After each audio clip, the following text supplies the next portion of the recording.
So here I have this Wild's Core set of dice, part of the Dicefall Battles line. In an earlier video, which you can take a look at after this if you'd like, I did an unboxing and kind of a walkthrough. And in that video, I talked about what I thought was a great possibility of something to do with these dice, which was to use a bag building type technique to basically use the dice for sub-hex features. Your party enters a particular hex of terrain, and it doesn't have to be a hex per se. It could be any kind of arbitrary area. Maybe they're trying to investigate, they're trying to explore, they're trying to find something. You can use the dice in this set to essentially generate what they find. So let's look at the dice themselves, and I'm going to give one example in this video. Hopefully that will inspire you if you have these dice, or if you are interested in these dice, into one way you can use them. So you can see we have a number of the dice. The dice have different types. In this case, we have the red dice are hazard dice. The gray dice are height dice. The green dice are foliage dice. We have a special die. The black dice are cover dice. And the blue dice are water dice. And they all have different, we look here at the key, you can see they all have different symbols on the faces that mean different things. A whole lot of symbols there.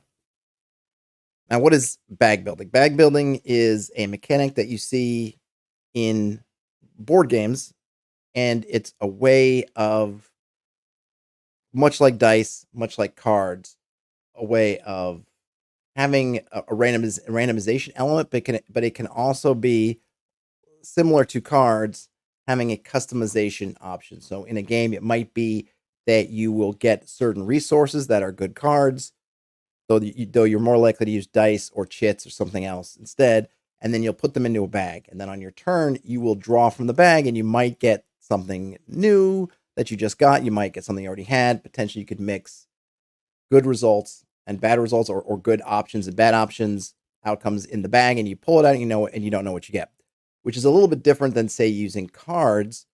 Normally, in a lot of games, you might purchase a card, and then you'll put it in your discard. You know that you're not going to get those new cards till your fresh pile runs out, in which case then you will come in and draw new cards. In this case, with the bag builder, it kind of mixes all that together. In this case, the bag building parts I want to do is we can take a situation, and then we can build our bag of dice and then draw some number of unknown dice out of the bag. That might be some combination of these, and then roll them to see what we get. So let me give you an example. Hopefully this will make more sense. I'm not sure I did it as best as possible. For example, let's say that a party enters a certain hilly, foresty type terrain, kind of ye old, just sort of your normal sort of mixed habitat terrain. There's some forest, there's some hill, whatever. And they're looking for something, or they're just exploring. They want to know what's here. They were passing through, but they decided maybe they feel like here is where the thing they're looking for is, or some other reason decide, hey, to look. Potentially it could be a specialized reason. Let's say they're looking for water. Maybe in this case we'll say, okay, we noticed that our water skins are almost empty. We need water. We need to look for water. So then as a GM, I say, okay, great. So what I'm going to do is I'm going to take some of these dice. They're looking for water, and we're in a foresty kind of region, so I know that there's going to be water there. I'm going to say that in a kind of foresty, this sort of thing, there's a fairly good chance of there being water. So I can take 3 dice, and I'm going to say here, okay, I'm going to have 6 dice.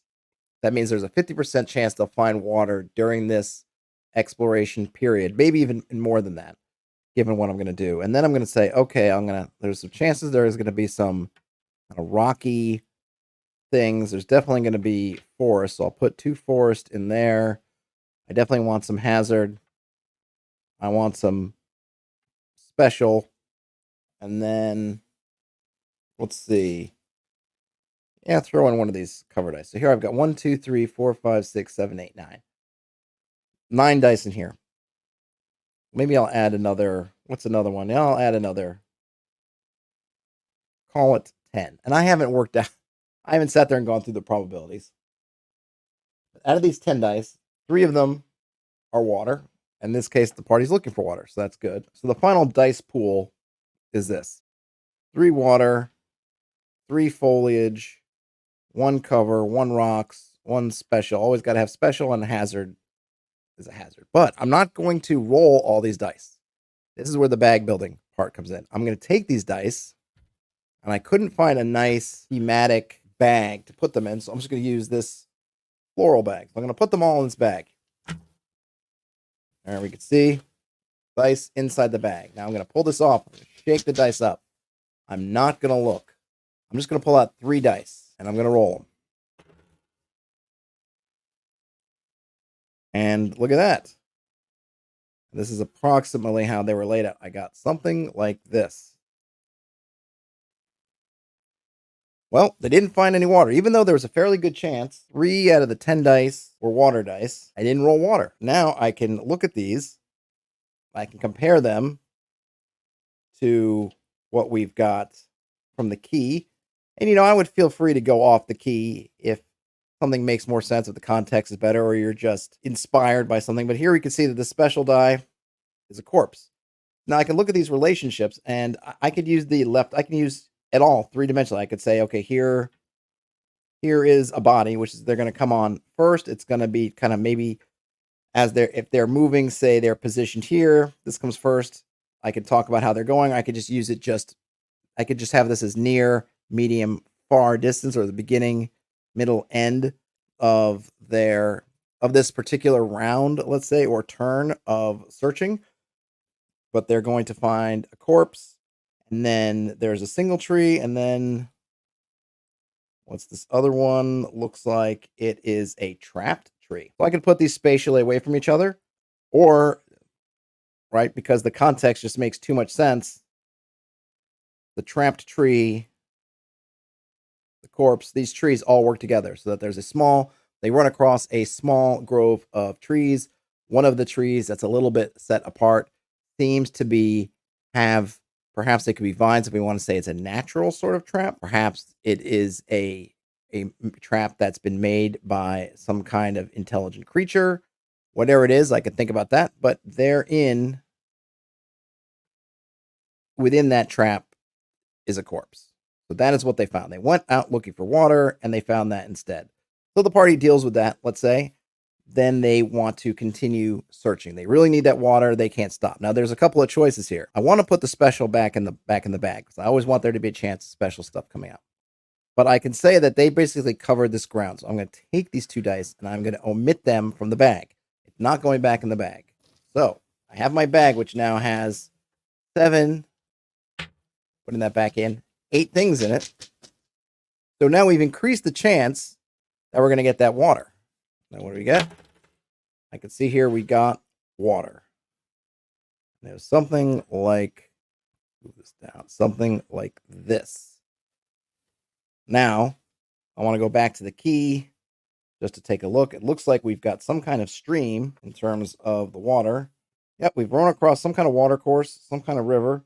It looks like there is I'm guessing that's some kind of natural fording. Yep, so we have it, but there is a ford there. So some kind of stream, but it's got an ability to be forded, and that stream is on the other side of some kind of rock formation. What is that? There we have some boulders. So again, I can narrate this, right? So the party passed by that weird copse of trees, the one of them with the corpse inside. They dealt with that somehow. They come across there's a field of boulders, and I might, given everything that's happening, I might say that they were on some kind of rise. They're going down some kind of slope, rocky. They're boulders at the bottom of the slope. They can find maybe a fast flowing river, maybe not, but there's a fording spot, and here they can get across the river if they need to. But if their main focus was to find water, they've found it. There it is. And again, if they were to continue looking for other things, I could either rebuild the bag. I could continue to modify it as they're exploring more stuff. I could say, well, that's no longer going to be found. Maybe I'll take 1 water out. I could put that water back in, and we can keep going and keep going. And you can see how continued use of the bag, we can reset the bag. We can adjust the bag. There's a lot of things we can do, but ultimately what the bag does is each time we're making these adjustments, much like if you were shuffling cards constantly, though the bag works a bit faster than having to shuffle a bunch of cards together, is you're able to just randomize. So we can keep updating things, randomize, updating it, randomize. We were able to simulate and generate some terrain of our party looking in a hex for a water source. I hope that opens up some possibilities of what you may do with these dice. I think I'm going to have some more tricks up my sleeve. I think I've got some more ideas for what to do, and I can't wait to not only to do stuff with these dice, but also combine them with some other things I've got laying around for some great physical mechanics. Game on. Talk to you later.